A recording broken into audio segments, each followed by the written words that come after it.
Oh, Evelyn, it's very homemade. Brooke said it the way you'd describe a spill. She held the blanket up between two fingers, turned it toward the window so her friends could see the uneven quilting, and smiled the small smile she used when she wanted the room to laugh with her instead of at her. We already bought the cashmere one for the nursery, but this could stay in the car, for accidents. I was standing near the gift table with a paper cup of lemonade going warm in my hand. The room was beautiful. Cream tablecloths, pale gold ribbon, soft green hydrangeas in tall glass jars. Everything in that garden room looked like it had been chosen to be photographed, and most of it had been. My name is Evelyn Mercer. I am 70 years old. I spent 31 years as an elementary school librarian in a small town in Ohio, and I have been a widow for 6 of those 70 years.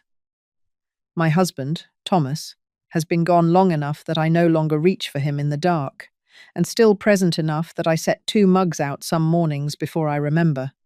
The blanket Brooke was holding had taken me almost 6 months to make. I had wrapped it in plain white tissue and tied it with a length of narrow satin ribbon. I had saved since 1978 the ribbon from the christening gown Daniel wore as a baby.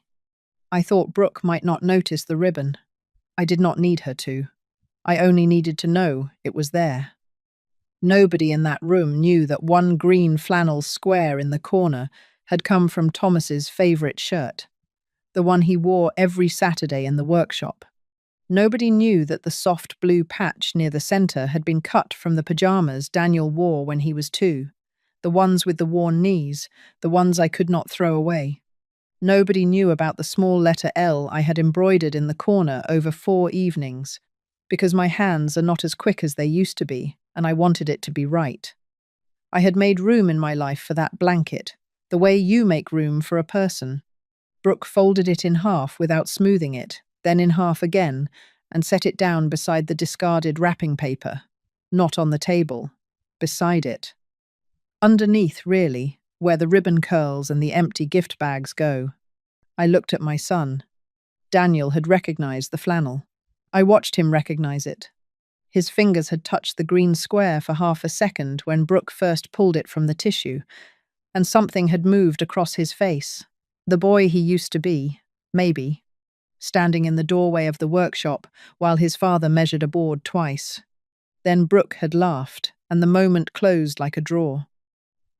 Brooke just means she doesn't want it ruined, Daniel said, to no one in particular, and reached for the next gift. I did not argue. I have never been a woman who makes a scene, and I was not going to start in a rented room full of Brooke's friends. I stayed for the games. I helped stack the plates when it was over. I carried a tray of half-eaten cupcakes to the kitchen because no one else offered, and I told the young woman at the sink that, yes, it had been a lovely afternoon. Then I walked back to the gift table, bent down, and picked my blanket up off the floor myself. I did not know yet what I was going to do. I only knew that something in me had gone very quiet, the way a house goes quiet right before the furnace kicks on. You have to understand that the blanket was not the beginning.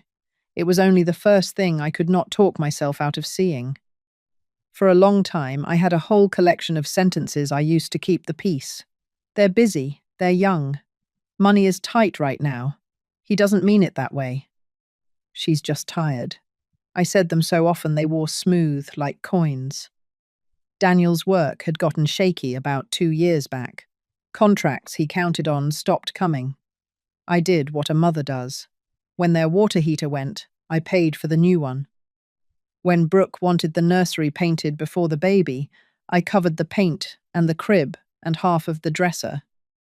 There was a stretch that winter when I quietly moved a little money into their account on the 1st of every month.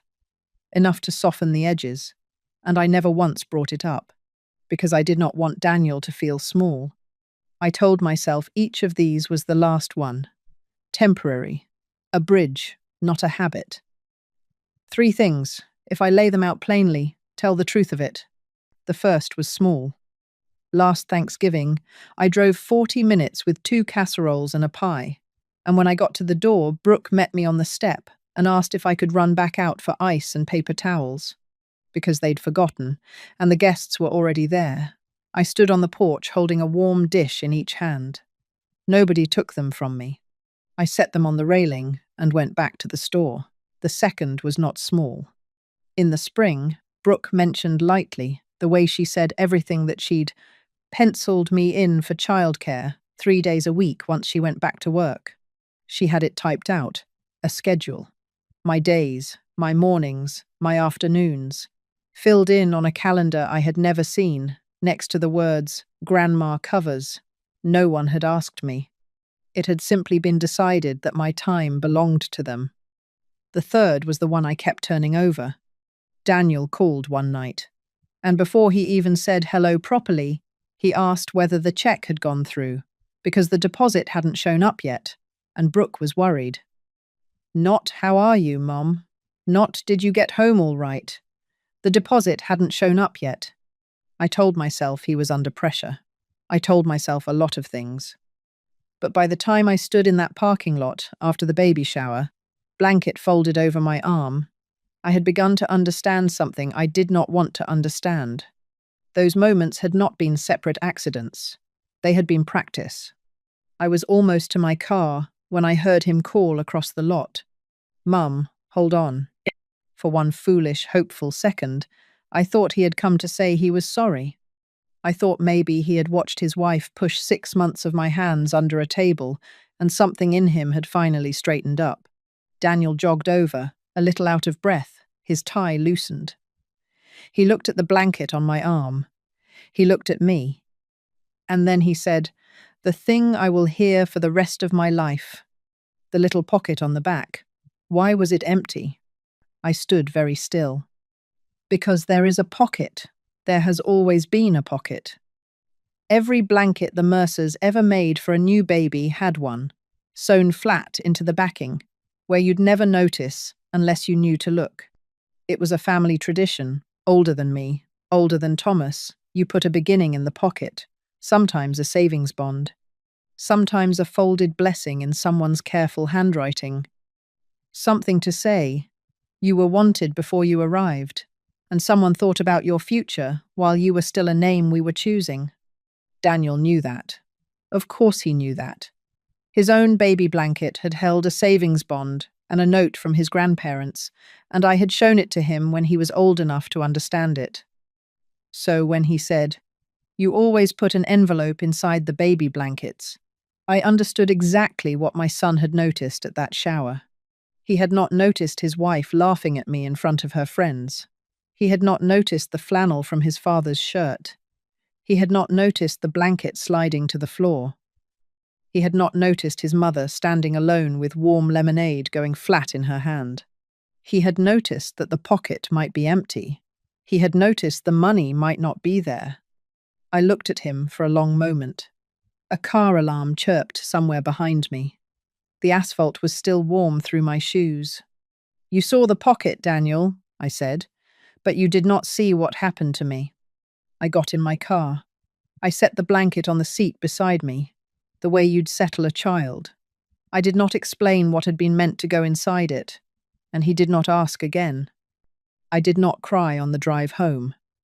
I want to be honest about that, because I had expected to. Instead, I found myself thinking about a folder. Years ago, when Lily was still only a hope the two of them talked about at dinner, I had sat in my attorney's office and started the paperwork that would let Daniel step in and manage Lily's education account, if anything ever happened to me. It had seemed obvious then. He was my son. Who else would it be? There was a page in that folder I had never signed. One page, a single line waiting for my name.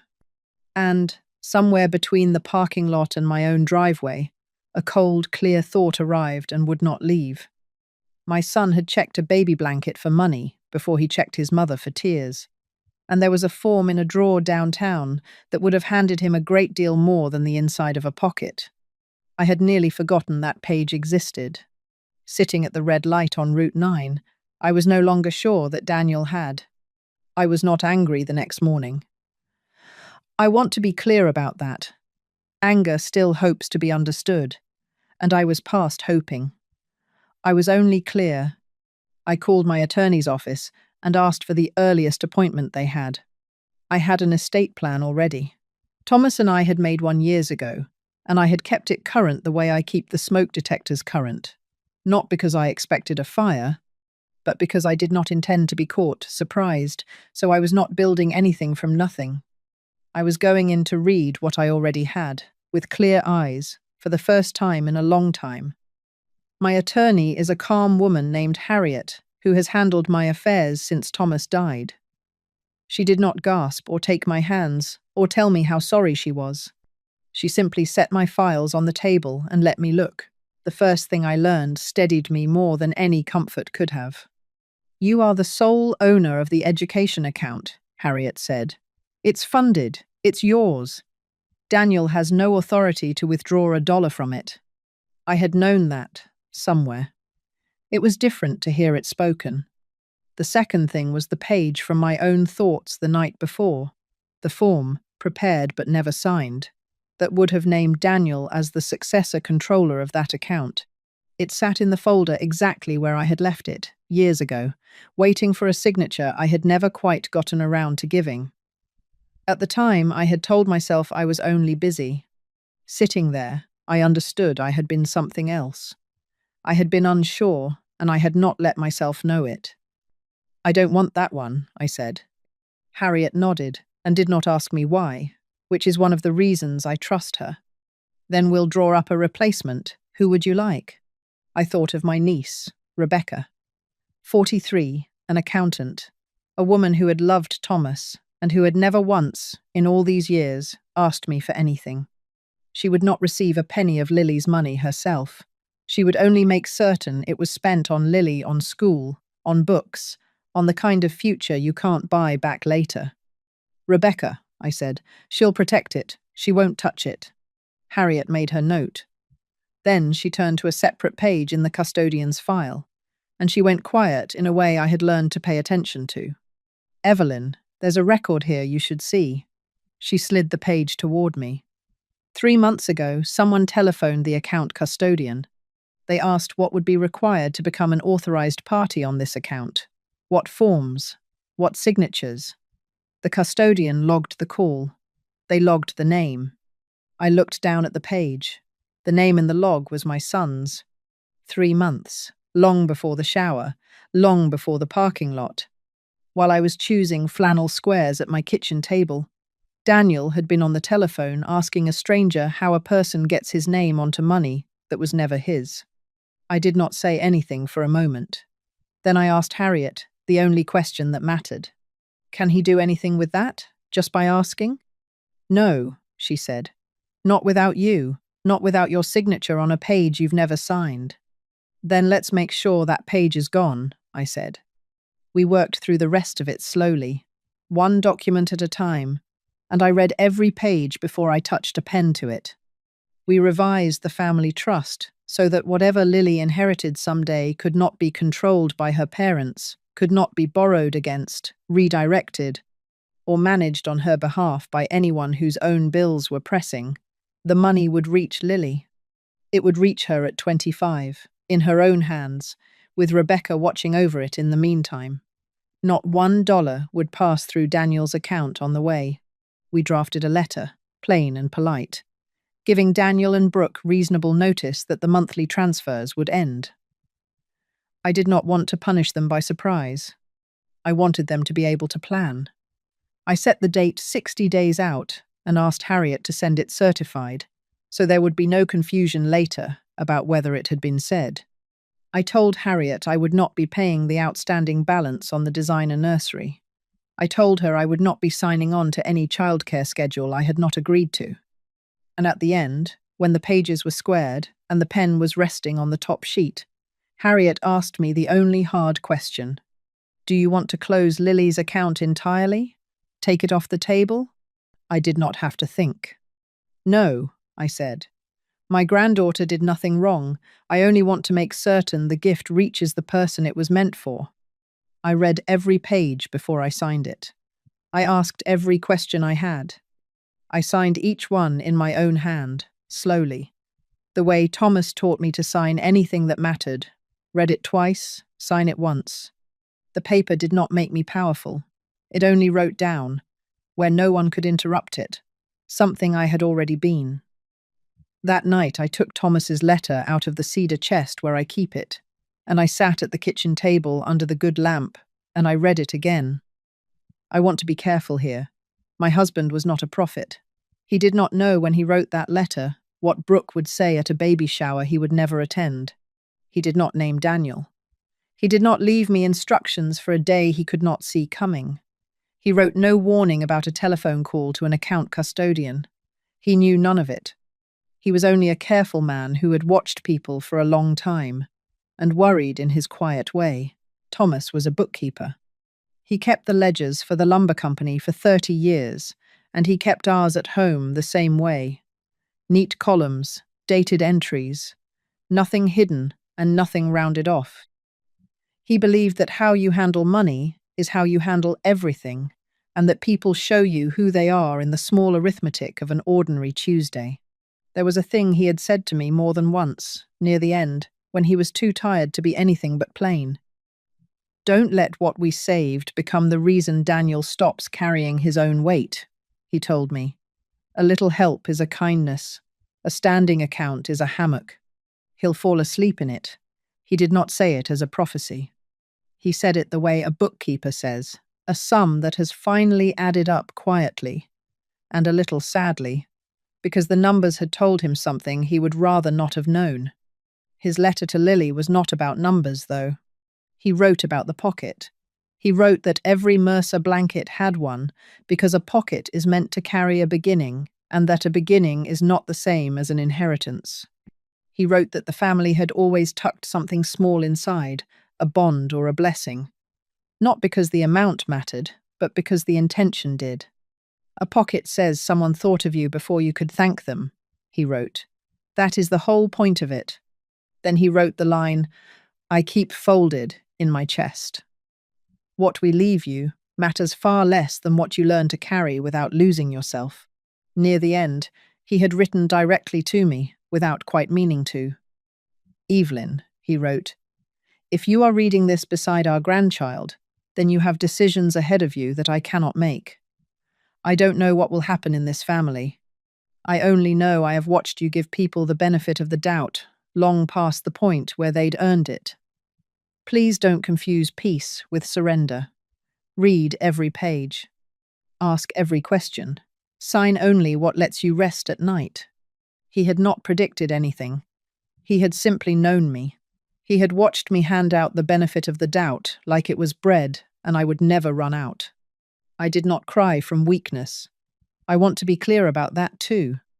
I cried, the way you cry when someone who loved you turns out to have been right about the one thing you most needed him to be right about. That I would know, when the time came, that enough had finally become enough. I put the letter back in its envelope. I did not sew it into the pocket, not yet. It belonged to Lily. It did not belong on that gift table, and it certainly did not belong to the two people who had already been counting. They came to the house 3 weeks later, together, on a Sunday afternoon. I had known they would. The certified letter had arrived. The first monthly transfer had not. Brooke had called twice, and I had let it go to the machine, not out of cruelty, but because there was nothing I wished to say into a telephone. I made coffee. I set out cups, because I was raised to, and because my manners are mine to keep regardless of anyone else's. Brooke started, before she had fully sat down. "Lily shouldn't lose her future because you didn't like one joke," she said. I had laid 3 documents on the dining table before they arrived. I turned them so they faced my guests. The first was the statement for Lily's education account. The second was the old, unsigned form, the one that would have handed Daniel the controls. The third was the new form, signed, naming Rebecca. Daniel leaned forward. I watched his eyes find the balance, and I watched his shoulders ease. There was more there than he'd expected. And then I watched him understand the second thing. The money was real, it was Lily's, and he would never lay a finger on it. "Nothing was taken from Lily," I said. It was taken out of reach of people who had already started counting it. Brooke's chin came up. So you don't trust us. That's what this is. Trust is not something you inherit from a baby, I said. Daniel put his hand flat on the table, the way he used to when he wanted a conversation to slow down. Mom, can we get past the blanket part? Brooke didn't mean it the way it came out. If we could set the blanket aside for 1 minute and just talk.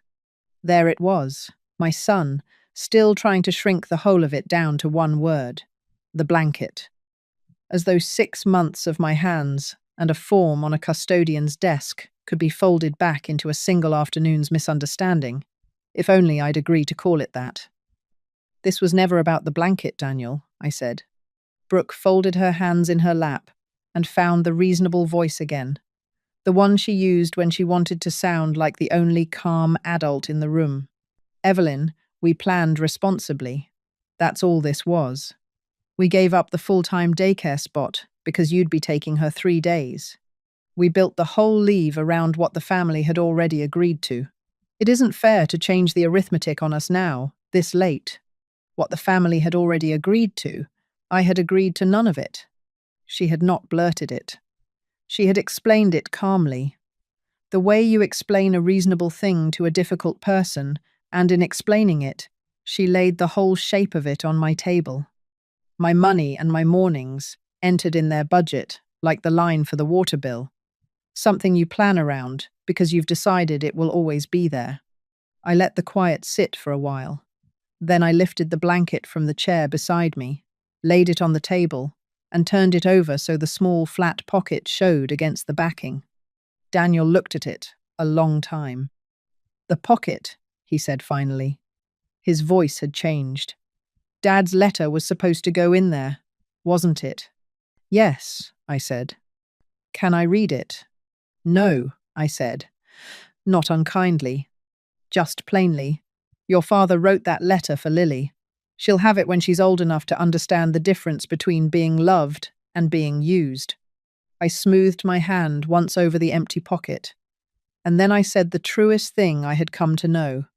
The blanket was always for Lily, I told them. The pocket was for parents I could trust. Brooke opened her mouth once more, and I let the words go past me. I did not raise my voice. I did not need to.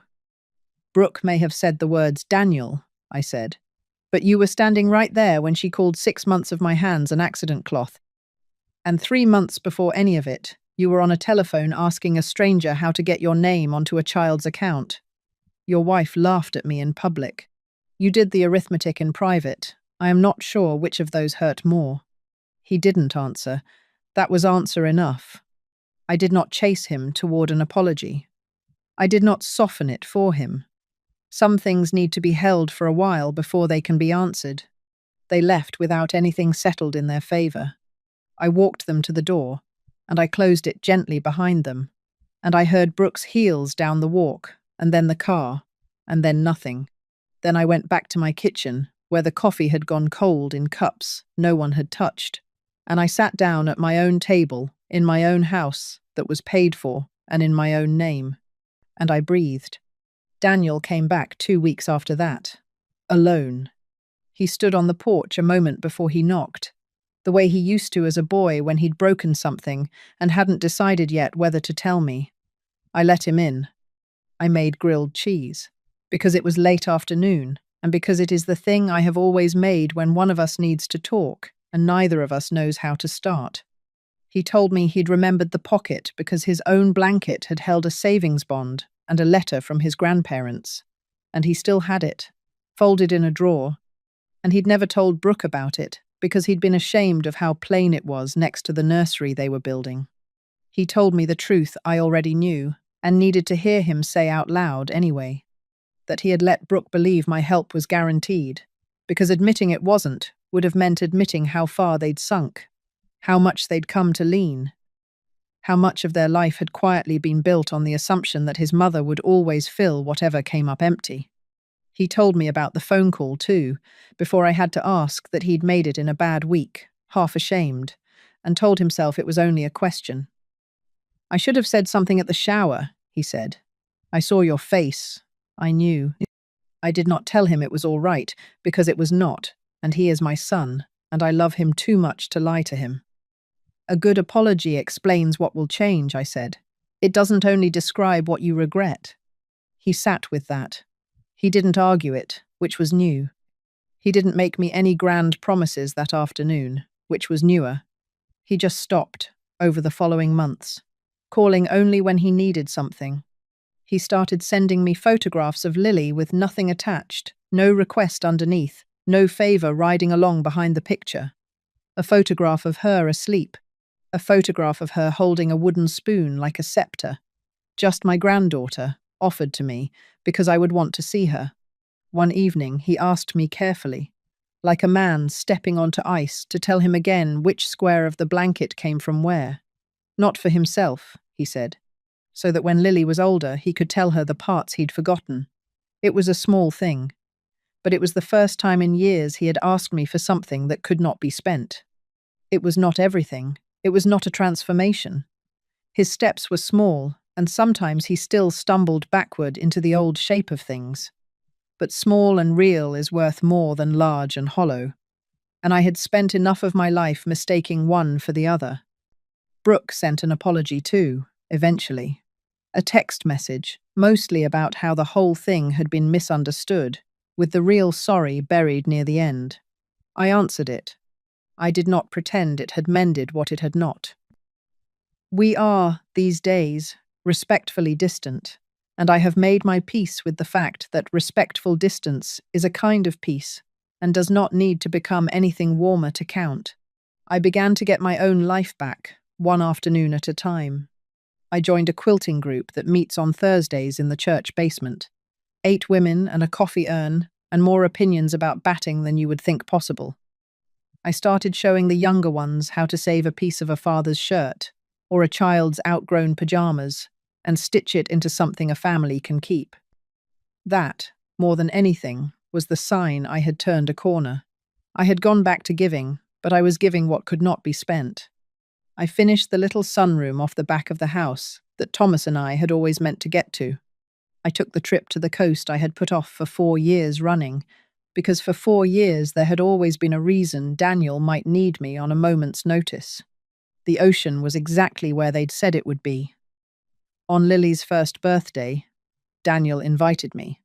He did not ask me to bring food, or pay for anything, or stay after to babysit. I went for an hour. I held my granddaughter, who has her grandfather's serious eyebrows, and I gave her back when it was time, and I drove home to my own quiet house. I did not bring the blanket. The blanket is folded in the cedar chest now, and Thomas's sealed letter is inside its pocket at last, along with a single page about an account that will be waiting when she needs it. I sewed the envelope in the week after that birthday. My hands are slow, but they got it right. Someday, when Lily is old enough to sit beside me and ask, I will give it to her, and the beginning that was always hers. Tonight, I am sitting in the sunroom with the small notebook I started keeping the day after the shower. I write one line in it, most evenings, not for anyone, just to set the day down where it can't be argued with. I read back the first line I ever wrote. That first raw night. I used to believe an empty pocket meant something was missing. Tonight I finished the thought. It took me 70 years to learn that sometimes an empty space is only a boundary, waiting to be respected. The chair across from me is empty, the way it has been for 6 years, but my life is not. Sometimes dignity does not arrive with shouting. Sometimes it arrives as a woman at her own kitchen table, in her own name, with the pocket finally full and the right hands waiting to open it.